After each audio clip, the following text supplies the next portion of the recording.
নমস্কার বন্ধুরা, আমি নীলিমা। সবাই কেমন আছেন? আশা করি ভালো আছেন।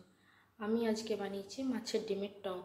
তো আজকে মাছের ডিমের টকটা কেমনভাবে বানিয়েছি পুরো ভিডিওটা সব করে দেখবেন, খুবই ভালো লাগবে।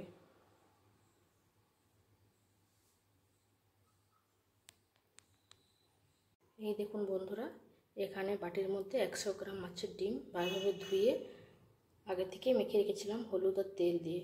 এর মধ্যে দিয়ে দেবো লবণ। লবণ দেওয়ার পর ভালোভাবে মেখে নেব। কড়াই বসিয়ে দিয়েছি, কড়াইয়ের মধ্যে দেবো সরষের তেল।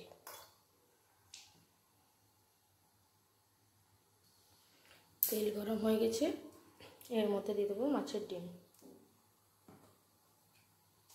এই দেখুন তেলের মধ্যে মাছের ডিম দিয়ে দিয়েছি।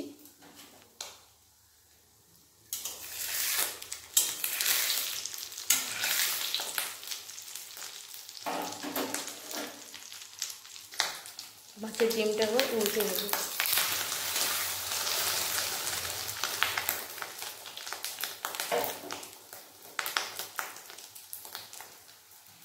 মাছের ডিমটা ভালোভাবে উল্টে নিয়েছি, এরপর কেটে নেব মাঝে মাঝে। পুরোটাই এইভাবে কেটে নিচ্ছি।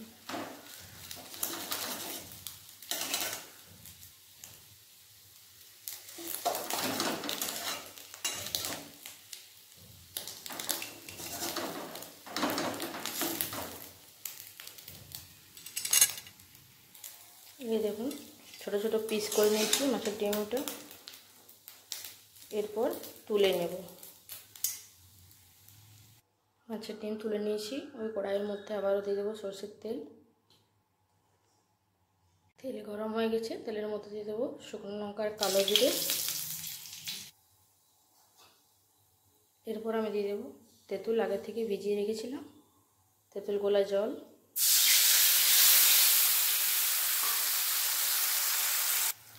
এর মধ্যে দিয়ে দেবো লবণ, হলুদ গুঁড়ো, আর দেবো কম করে চিনি। আপনারা চাইলে চিনি বেশি দিতে পারেন, আমি হালকা চিনি দেবো। ভালোভাবে ফুটিয়ে নেব।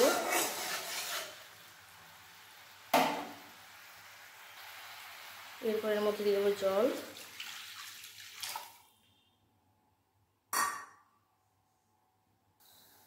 ঝোল ভালোভাবে ফুটে গেছে, এরপর দিয়ে দেবো ভেজে রাখা মাছের ডিম।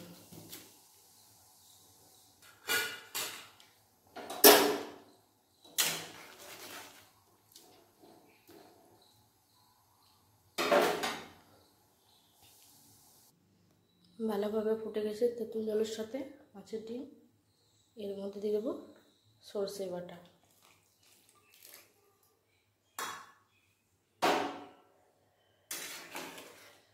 সরষে বাটা দিয়েও ফুটিয়ে নেব।